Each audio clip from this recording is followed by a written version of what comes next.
광주광역시 교육감 이정선 예비후보 스튜디오에 나와 계시는데요. 단 한 명의 아이도 포기하지 않겠다라는 슬로건으로 후보의 이 교육정책을 보여주고 있습니다.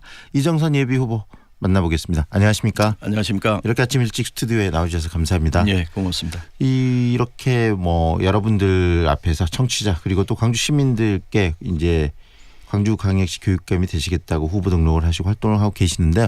많은 분들께서 우리 이정선 후보가 어떤 분이신지 궁금하실 것 같습니다. 잠깐 본인 소개 좀 해 주시죠. 예, 저는 순천 출신입니다. 어렸을 때부터 깡촌에서 태어나서 날마다 완행열차 서울행 완행열차를 보면서 나도 언제쯤 완행열차를 타볼까 하는 미지의 세계에 대한 많은 동경을 이렇게 가지고 있었습니다.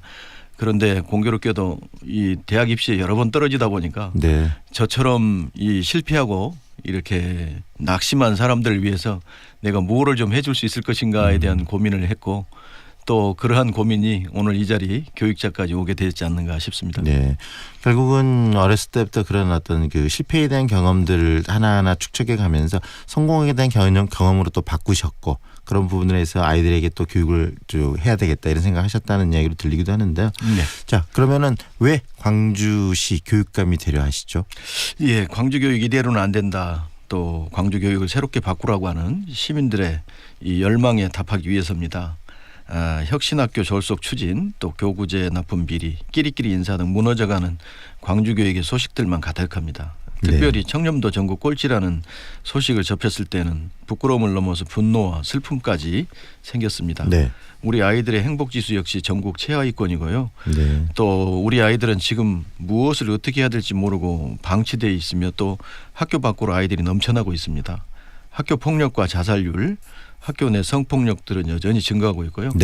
과거에 그 기초학습 역량, 수능 성적은 또 갈수록 저하돼서 실력 광주란 말이 옛말이 되어버렸잖아요. 그리고 이제 우리 아이들이 아파하는 광주가 되어버렸어요. 그래서 광주 주권자이신 시민들께서 광주 교육을 좀 바꿔야 하지 않는가. 그래서 저는 혁신을 하겠다. 광주 교육과 광주의 미래를 바꾸는 첫 번째 혁신 교육감이 되겠다 이런 생각입니다.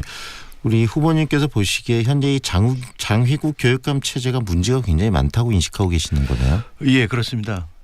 특별히 조금 전에 열거한 이러한 그 성적 그리고 학생들의 인성 그리고 청렴 그리고 소통과 이런 것과 관련해서 그 지금까지 8년 동안에 이러한 장희국 교육감님이 물론 잘하신 것도 있습니다만 이러한 것들은 조금 바꿔줘야 하지 않을까 싶습니다. 왜 그렇게 오랫동안 이제 8년간 하셨고 또 장희국 교육감 출범 시에는 진보 교육감이라고 해서 많은 개혁을 할 것이라는 기대감도 있었는데 왜 우리 후보님 보시기에 이런 식으로 이 교육의 문제들이 이렇게 발생했다고 보시나요? 기본적으로 이 소통을 해야 되고 또 그리고 더 많이 사람들과 이렇게 협치를 해야 되는데 그런 점에 있어서 이 불통으로 인해서 협치가 되지 않는 것이 아닌가. 그래서 저는 불통과 무능이 그 결과적으로는 교육 주체인 학생이나 교사들 이 무기력감에 빠지고 또 시민들을 소외하고 무관심하게 빠졌지 않는가 하게 했지 않는가 이렇게 생각을 합니다. 불통 그리고 무능함 때문에 현재 광주 교육이 이렇게 침체돼 있다. 우리 후보님께서 그런 것을 바꾸시겠다. 그걸 혁신하겠다는 뜻입니다. 혁신에 대한 방향도 많은 분들이 궁금해하실 것 같아요. 먼저 우리 슬로건부터 정리를 좀 해보면요. 단 한 명의 아이도 포기하지 않겠다라는 슬로건을 내거셨는데 어떤 의미시죠? 우리 아이들이 학교 안에 있는 아이들이나 학교 밖에 있는 아이들이나 또 아이들이 어떤 상황에 처해 있거나 어떤 재능을 가지고 태어났거나 상관없이 우리 아이들이 타고난 재능에 맞춰서 맞춤형 교육을 하겠다. 그래서 그러한 아이들이 가지고 있는 끼 하나하나까지도 다 챙겨서 그들이 최대한 현재의 행복뿐만 아니라 미래의 행복까지도 할 수 있도록 챙겨주겠다라고 하는 뜻이 담겨 있습니다. 구체적으로 그러면은 이제 학교나 여러 가지 이제 정책들도 생각을 하셨을 텐데 하나하나 좀 짚어봤으면 좋겠습니다. 구체적으로 좀 우리 후보께서 생각하고 계신 정책들 소개해 주시죠. 10개 10대 혁신 약속을 발표했습니다. 이 10대 혁신 약속은 무능 가짜 진보를 넘어서 혁신의 길로 가는 10대 약속입니다. 첫 번째로 광주 시민교육지원청을 설립하는 것인데요. 이것은 말뿐인 협치가 아니라 행정 조직을 신설을 해서 실제적인 협치를 구현하려고 하는 것입니다. 그리고 학교 민주주의 강화 또 스토리가 스펙을 이기는 창의 교육에 대한 확대, 광주형 고교 학점제를 운영하겠다라고 하는 것과 인문학이 강한 학생과 토론이 살아있는 행복한 교실 만들기, 네. 안전하고 안심한 학교를 조성하고요. 온종일 돌봄 이 학교를 구축하겠다는 정책도 발표했습니다. 네. 그리고 이제 무료 안전 통학버스도 운영을 하고요. 네. 우리 학생들이 1인 1 자격증을 취득하거나 또 권역별로 문해체 이 중점 학교를 운영하고요. 특별히 그 무등 글로벌 프론티어단을 운영해 가지고 네. 5.18 정신을 세계화하는 이런 데 앞장서겠다. 그리고 광주교육 청렴도 1위를 달성하겠다라고 하는 10가지 약속이 담겨 있습니다. 네, 창의교육, 그다음에 또 무등 글로벌 프로젝트를 통해서 광주의 어떤 프라이드를 키우고, 그다음에 아이들이 안전하게 교육을 받을 수 있는 교육 환경을 만들어내시겠다. 여러 가지 뭐 이야기들인데 다 좋은 이야기들이고 네네. 긍정적인 부분들인데 네. 구체적으로 이런 부분을 실행하기 위해서는 또 뭐 여러 가지 의지도 있으셔야 될 것 같고, 그다음에 뭐 행정 어떤 다른 집단과의 어떤 관계 설정도 굉장히 중요하실 것 같은데 그렇습니다. 그런 부분들 뭐 고민이 좀 있으신가요? 그럼요. 특별히 광주 시민교육지원청 같은 경우는 그 교육청만의 힘으로 할 수 있는 게 아니고요. 네. 시민들과 지자체, 특별히 지자체 그리고 구청과 이 정책 연대를 하지 않으면 안 됩니다. 이 교육 시민지원청은 시민이 직접 참여하고 운영하는 전국 최초의 교육 협치 모델이거든요. 네.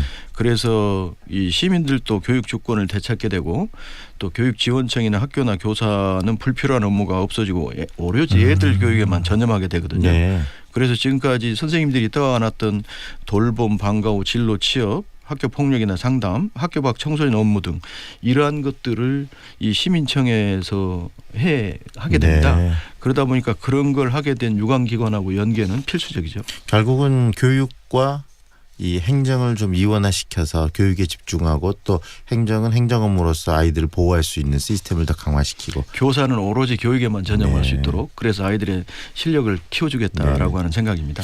그리고 지금 뭐 실력 광주 이야기도 하고 그러는데 광주가 상대적으로 이 어떤 실력이나 이런 측면에서 좀 약간 뒤떨어졌다는 비판도 좀 있고 그러던데 그런 부분들은 어떻게 인식하고 계십니까?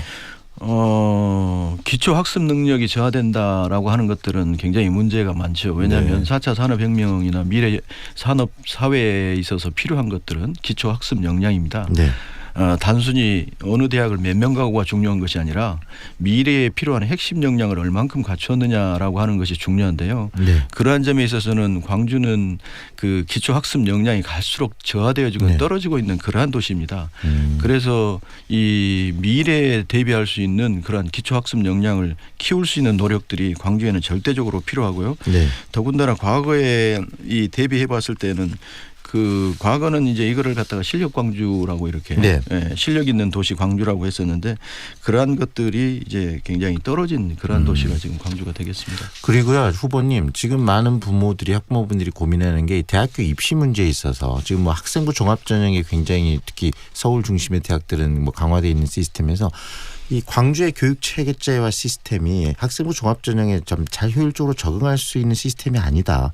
그래서 그런 부분들에 대해서 변화도 필요하지 않겠느냐고 요구하는 부모님들도 계시는데 어떻게 보십니까? 당연히 그렇습니다. 앞으로 우리 대학 입시가 정시보다는 수시 그중에서도 학생부 종합 전형 중심으로 이루어질 거고 그러기 위해서는 그 소위 스토리가 스펙을 이기는 그래서 그 많은 프로그램을 만들어서 아이들이 이 스토리를 많이 만들어가고 학생부 종합전형에 무언가를 써 넣을 수 있는 내용이 많아야 됩니다. 네. 그래서 많은 프로그램과 콘텐츠가 나와줘야만 우리 아이들이 학생부 종합전형에 많은 내용을 쓸 수가 있는데 지금 광주의 경우에는 정시 위주의 이러한 네. 그 입시 체제로 가 있는 데다가 이 소위 스토리를 쌓을 수 있는 프로그램과 콘텐츠가 부족하다는 게 굉장히 맹점입니다. 그래서 네.